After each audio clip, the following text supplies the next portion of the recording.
Hi everyone. A few of you expressed an interest in hearing a response to the Wealth Inequality in America video that's been circulating Facebook and YouTube.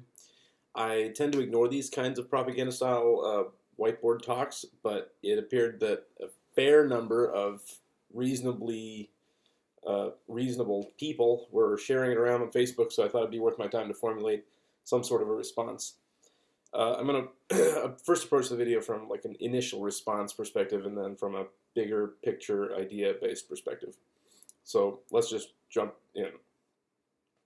Dividing the country into 5 rough groups of the top, bottom, and middle 20% groups, they asked people how they thought the wealth in this country was divided.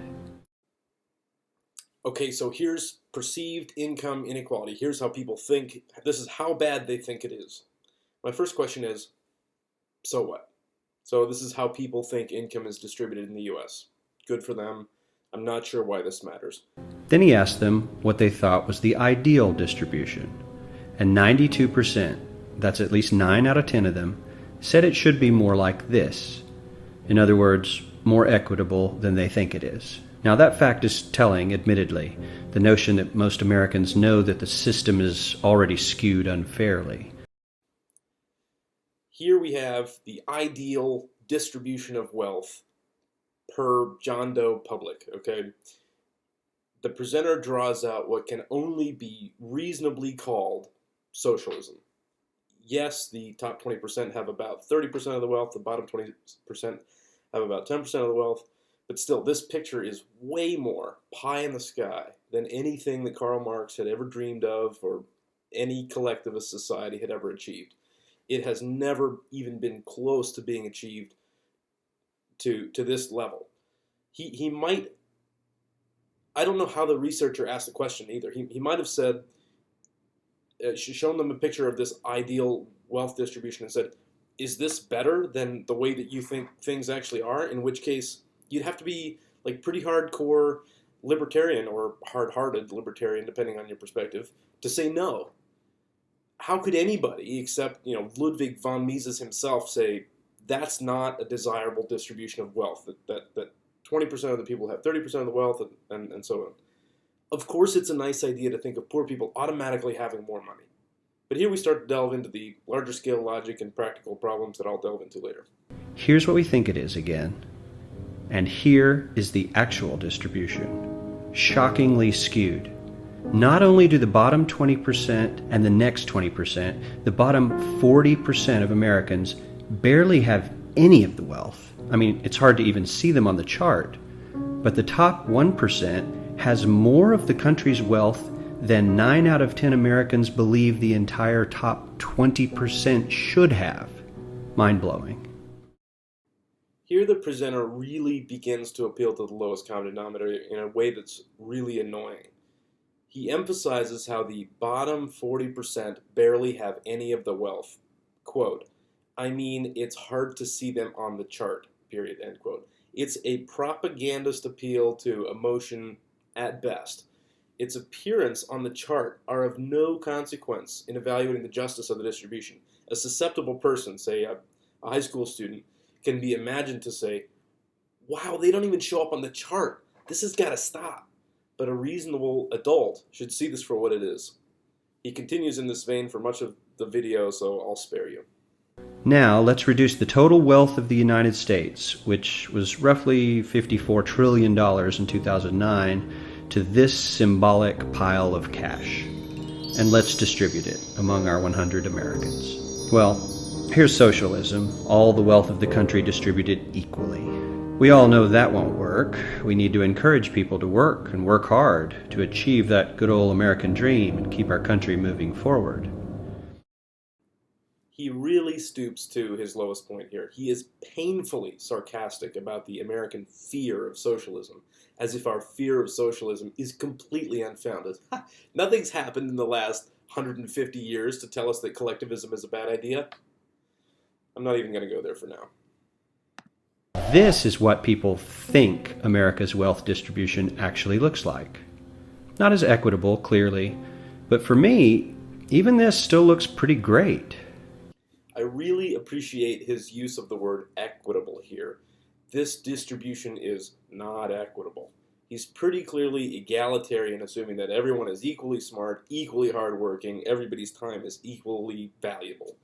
He's insinuating a lot, he's trying to set the standard low, but oh well, he goes on. Here is the actual distribution of wealth in America. The poorest Americans don't even register. They're down to pocket change. I think you know what I'm going to say. I can imagine a young girl tearing up at his declaration that these people are, quote, down to pocket change, unquote. He loves to capitalize on your emotions, and he continues to do so. I'll let you watch the bit about the one percenters on your own. It just goes down on the same vein. Suffice it to say that he continues to capitalize on the scale he's chosen to draw the chart, and he just about breaks your heart with his estimation of what he clearly believes to be an immoral distribution of wealth. I'm sure many of these wealthy people have worked very hard for their money. But do you really believe that the CEO is working 380 times harder than his average employee? Not his lowest paid employee, not the janitor, but the average earner in his company. The average worker needs to work more than a month to earn what the CEO makes in 1 hour. Look, the 2012 winner of the Kentucky Derby won $1.459 million, about 3.5 times as much as the second place finisher who had about $400,000. So I don't need to tell you that obviously the winner ran 3.5 times faster than the second place guy, right? We certainly don't have to go all the way to socialism to find something that is fair for hardworking Americans. Yes, the part of the show in which Mr. Presenter becomes the arbiter of what is and is not fair. He doesn't actually leave us with any ideas. He just proclaims the injustice and leaves the assuming to his audience. So now we're in part two, the bigger picture, wherein I ask the question, who cares? Well, actually, I care. I care a lot about one of the major economic problems with the quote-unquote free market system that we have in America these days, and that is basically that we don't have a free market economy, do we? Sure, at the small community level, we have more or less free trade of many of our resources, but even there, we still have price controls, cronyism, and major manipulation of market forces. I don't even have to mention milk, healthcare. As opportunity for and incidence of cronyism increases, thinking Solyndra, the military-industrial complex, etc., so does income inequality. The government has willfully climbed into the sack with the big businesses for its own sake and has produced the illegitimate offspring of sickening tax loopholes, growing income inequality every day. It's not the free market, it's the uncontrollable evils of an unrestrained group of elite statists. The libertarian Walter Williams once wrote, "Let me offer you my definition of social justice. I keep what I earn, and you keep what you earn. Do you disagree? Well, then tell me how much of what I earn belongs to you, and why." I can hear liberals start to protest. But he never says we should commit to socialism. Yeah, I get it. But the whole video begs the question, what do we do about income inequality? And the framework and language in which the video are set posit the obvious answer that we must redistribute the wealth. After all, if the distribution is unfair and redistribution is all we need, right?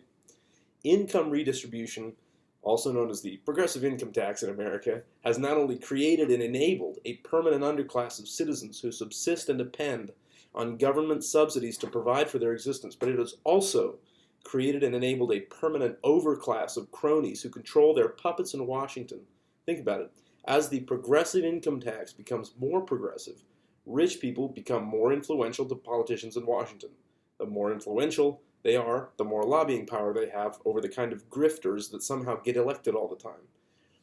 Then the influential lobbies obtain ridiculous tax loopholes that shift the burden of taxation to another group of people. It's what you might call a vicious cycle. Now that I have that off my chest, let's pretend that we did have a free market and that no price controls were in place and that the government didn't pick winners and losers in the tax code or by inventing new wars to consume our expensive national defense systems for the sake of their industrial bedfellows. Let's pretend that our government had nothing to do with it and that the income distribution that we currently have is completely a result of the free market just doing its thing. That begs another question. Is it moral for one man to lay claim to another man's property even for the sake of the less fortunate in society? not according to the Ten Commandments, and not according to the law of our land. If a thief defends himself in court by saying, I only stole from X so that I could give to Y because Y is so poor, he will still most likely be slapped with a serious penalty. It is immoral, then, to lay claim to another man's property even if the majority of people are in favor of it.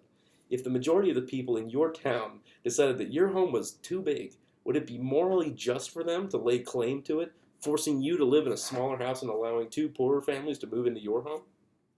The answer is obvious. So why do we all of a sudden believe that it is moral for a democratically elected government to decide that the wealth of a few people, however obscene their wealth is, should be confiscated and distributed to the rest of us? We don't find that anywhere in the law of the land or in the Bible.